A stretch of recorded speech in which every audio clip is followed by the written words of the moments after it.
Sejam bem-vindos ao meu canal. Por aqui nós lemos a palavra, estudamos sobre a Escritura e eu quero convidar você a continuar a ler a carta de Paulo aos Efésios comigo. Leia você também e te incentivar a ler você também e fazer a sua leitura. Uma coisa é eu estar aqui compartilhando o que eu aprendo com Deus a partir da minha meditação, mas o desafio nosso, o desafio pessoal é lermos por nós mesmos e procurarmos no Senhor receber algo da parte dele, a revelação que ele nos prometeu por meio do Espírito. Então, aqui é só um incentivo para você fazer a sua leitura. E eu tenho certeza que o que Deus entrega para você é especialmente para você e vai ser só para você. Então, a sua forma de enxergar o mundo é Deus quem vai te dar, pela sua singularidade, pela sua individualidade. Há algo da parte de Deus para você também, que não se resume simplesmente a esse vídeo. Então busque ler por você as Escrituras, busque aprender diretamente com o Senhor sobre essas coisas que nós vamos conversar aqui. Desse lugar que eu estou, eu posso simplesmente compartilhar um pouquinho das coisas que eu tenho aprendido com Deus. Então vamos continuar a leitura da carta de Paulo aos Efésios. Se você não assistiu, nós estamos no capítulo 2, eu recomendo que você volte um vídeo anterior, porque lá nós começamos a leitura do capítulo e agora nós vamos encerrar. Vamos ler do versículo 11 ao versículo 22 e aí nós encerramos aqui nesse vídeo essa segunda parte. Portanto, lembrem-se de que no passado vocês eram gentios na carne, chamados incircuncisão por aqueles que se intitulam circuncisão, que é feita na carne por mãos humanas. Naquele tempo, vocês estavam sem Cristo, separados da comunidade de Israel e estranhos às alianças da promessa, não tendo esperança e sem Deus no mundo. Mas agora, em Cristo Jesus, vocês, que antes estavam longe, foram aproximados pelo sangue de Cristo. Vamos lembrar aqui uma coisa?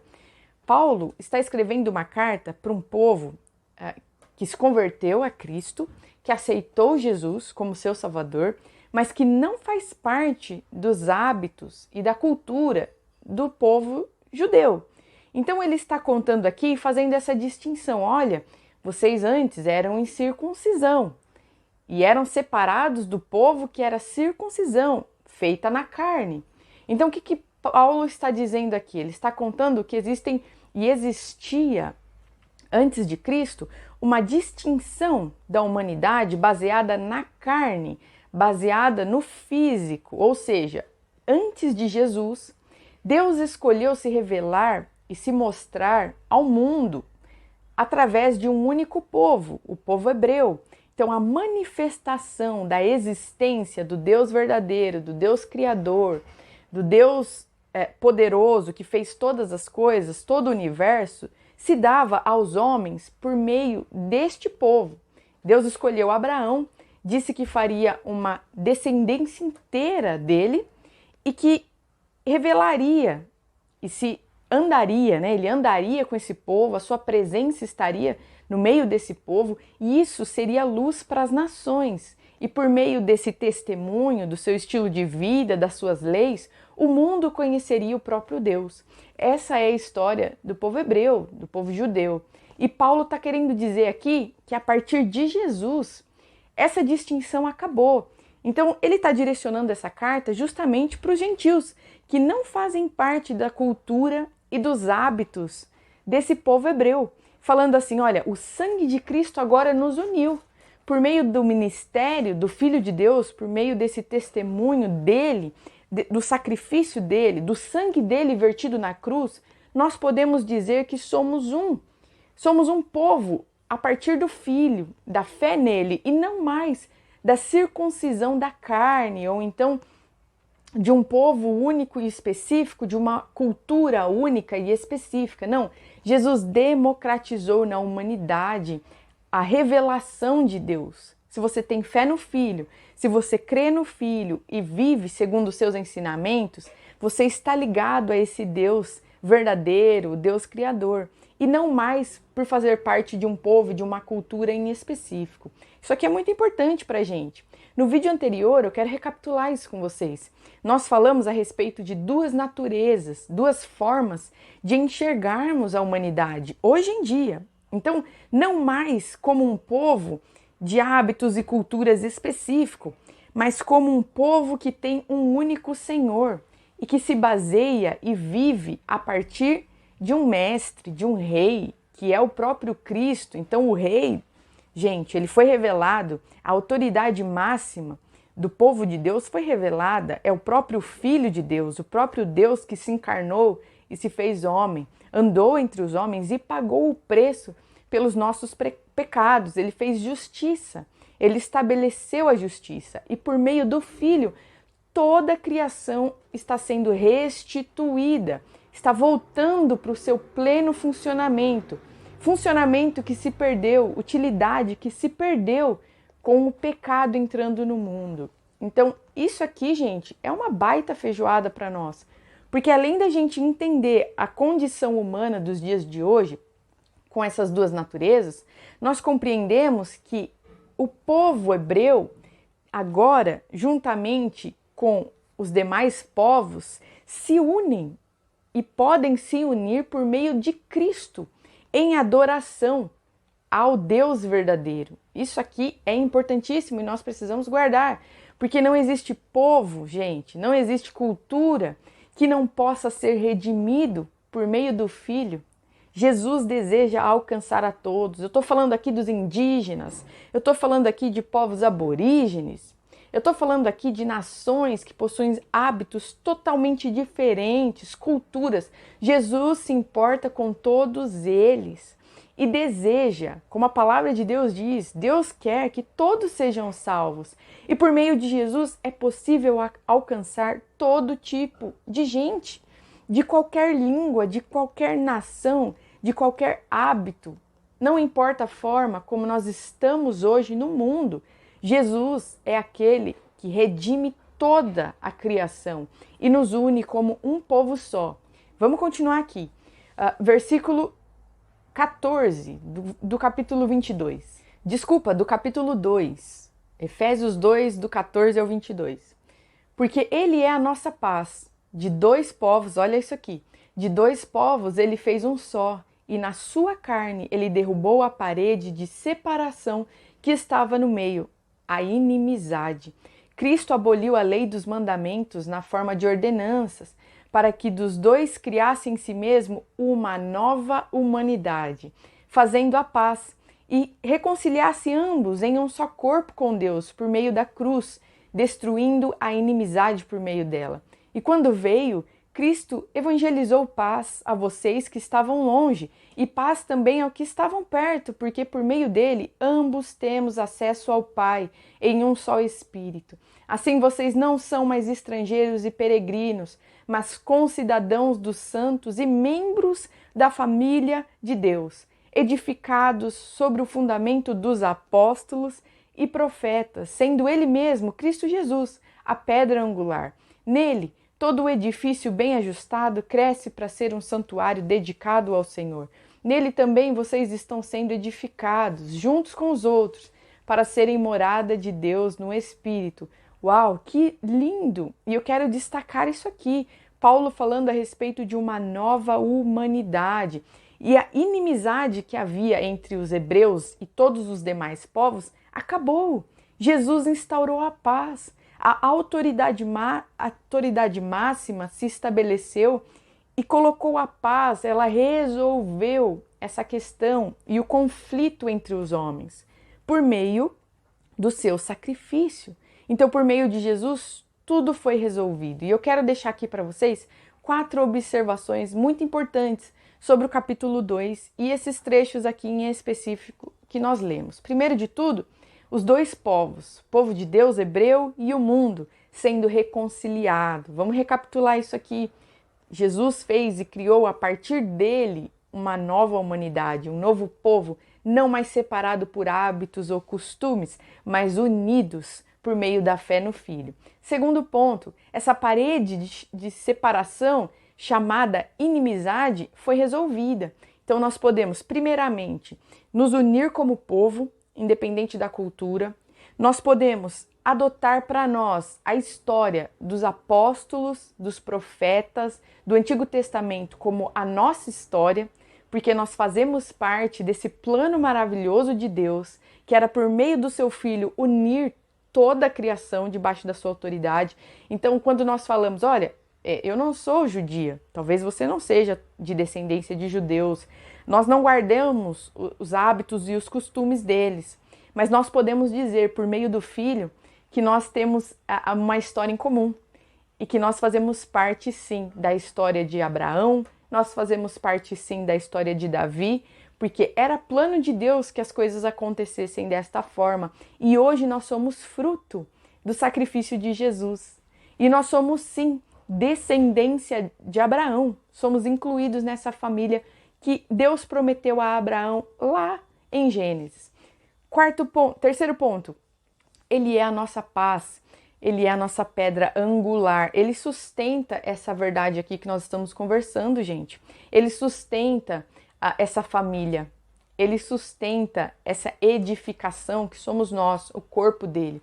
O corpo de Cristo são as pessoas que estão vivas? Não, eu quero ampliar e eu quero que a gente amplie esse conceito aqui. O corpo de Cristo reúne todas as pessoas que existem, que talvez não estejam vivas, mas e dormem, mas que existem e têm fé no Filho e aceitaram o Filho como seu Salvador. O corpo de Cristo é mais do que as pessoas que estão vivas hoje e fazem parte do círculo evangélico, por exemplo, ou do círculo católico. Não, gente.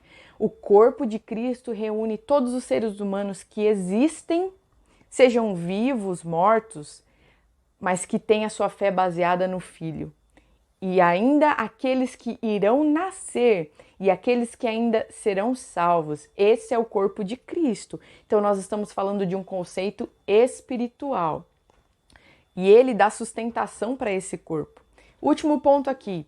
Agora somos a mesma família de Deus, edificados sobre o fundamento dos apóstolos e profetas. Somos uma família só, gente. Se você guarda Jesus e crê que Ele é o seu Salvador, o Filho de Deus, se você crê nos seus ensinamentos e vive a sua vida, confessou com seus lábios e através do seu estilo de vida confessa todos os dias que Jesus é o seu Senhor, então nós somos da mesma família, independente da sua criação, independente dos hábitos culturais. Você pode ser de outro país, você pode ter outras tradições, outras festas, outras celebrações, mas se Cristo é o seu Senhor, então nós somos da mesma família. Isso é lindo demais, isso é maravilhoso, isso torna democrático, isso nos nivela, isso nos torna iguais. Nós podemos olhar um no olho do outro e dizer assim: você é meu irmão, eu sou a sua irmã, e nós temos o mesmo Pai, e nós temos o mesmo sangue. Sim, nós temos o mesmo sangue espiritual. Esse é o nosso nível de relação, gente. Nós somos da mesma família, e isso é maravilhoso. Por fim, eu quero deixar aqui para vocês uma conclusão. Esse muro de inimizade não pode existir. De acordo com tudo isso que nós estamos conversando e trazendo esse ensinamento para os dias de hoje, problematizando aqui a nossa situação, homem e mulher do século XXI, cristãos, Brasil. Como nós podemos aplicar essas coisas que nós estamos falando aqui, essas verdades espirituais? E eu quero trazer um recorte aqui para a nossa conversa. Eu quero falar a respeito dessa nossa divergência de placa e divergências institucionais, de denominações. E eu quero perguntar para você, e eu queria que a gente orasse por isso juntos. Por que há tanta divisão e separação pelo simples fato de um se reconhecer como carismático, outro como apostólico, aí outro católico, e outro evangélico, o assembleiano, o da quadrangular? Gente, nós somos uma mesma família. Segundo Cristo, e aí a gente pode aí expandir essa reflexão, quando estivermos na glória, não vai ter o bairro da Assembleia de Deus, não vai ter o outro bairro do outro lado dos batistas. Jesus não nos enxerga desta forma, Ele não nos segrega desta forma. Por que nós temos construído, infelizmente, muros de divisão e de inimizade por doutrinas e comportamentos divergentes e que talvez a gente não concorde um em relação ao outro. Nós precisamos zelar pela unidade do corpo e nós precisamos ter em mente que Cristo não nos enxerga e não nos trata diferente partindo de conceitos construídos por nós mesmos. Então, os seres humanos se deram nomes. A gente se deu o nome de protestante, a gente se deu o nome de evangélicos, nós nos demos os nomes de quadrangulares, presbiterianos, assembleianos, enquanto Jesus está olhando e querendo o seu povo. É o seu povo, independente dessas placas. E nós precisamos zelar por isso. Nós precisamos zelar pela comunhão dos irmãos. Nós precisamos construir juntos, porque Jesus está conduzindo o seu povo de forma única. É o corpo dele. Não tem como o pé direito ir para um lado e o pé esquerdo ir para um outro. O Espírito é um só. O Mestre, Paulo nos fala isso e nós vamos chegar lá aqui no livro de Efésios. É um só batismo, um só Espírito, um só Senhor, uma só mensagem, uma só fé, é uma só esperança. Então nós não podemos perder isso de vista. Nós precisamos resguardar e ter em mente que há unidade no corpo e o Espírito trabalha para nos unificar como povo. Essa é a minha oração e eu creio de verdade que é para isso que nós estamos indo. É para esse lugar que nós estamos rumando, cada vez mais o povo de Deus se unindo e se tornando corpo e entendendo a sua identidade. Vamos lutar por isso, vamos orar. Sejamos razoáveis nos nossos diálogos, não somos inimigos, não é a placa do vizinho brigando com a outra, não é disputa de mercado, gente, não é concorrência. Concorrência, entende o que eu quero dizer? Não estamos concorrendo e competindo para ver quem tem mais. Isso é briga imatura de irmãos. É imaturidade quando a gente fica competindo para ver quem é melhor do que o outro. Isso não condiz com o que o Senhor tem para nós. E o lugar de maturidade que Ele deseja nos levar é para esse de entendermos que somos uma família e que fazemos parte da mesma história. E que nós servimos o mesmo Deus. O mesmo Deus que talvez o assembleiano adora é o mesmo Deus que o batista adora também. E como nós podemos nos unir e colaborar com os nossos dons, cada um nas suas especificidades, nas suas características, ok. Mas como juntos podemos colaborar com o que Jesus quer fazer nesta nação e através dessa nação. Eu convido você a refletir e a principalmente orar, que nós possamos dobrar os nossos joelhos e clamar ao Senhor. Deus nos ensina a amar o meu irmão e a amar aqueles que muitas vezes eu não entendo e eu não concordo ou eu desaprovo de alguma forma. Mas se é teu filho, se busca cumprir e se afirma o filho, então nós fazemos parte desse mesmo corpo. Como é que nós vamos unir? Como é que nós vamos nos unir pelo comum, gente? Esse é o desafio. Esse é o desafio. Que o Senhor nos abençoe e que Ele nos ajude nessa caminhada eclesiástica, essa caminhada dos santos, onde nós podemos falar uma mesma linguagem, de formas diferentes, claro, respeitando a individualidade e a especificidade de cada grupo, mas com um cabeça, um mestre, um Senhor, um Espírito, uma só mensagem, uma só fé e uma só esperança. Deus abençoe vocês e até o próximo vídeo.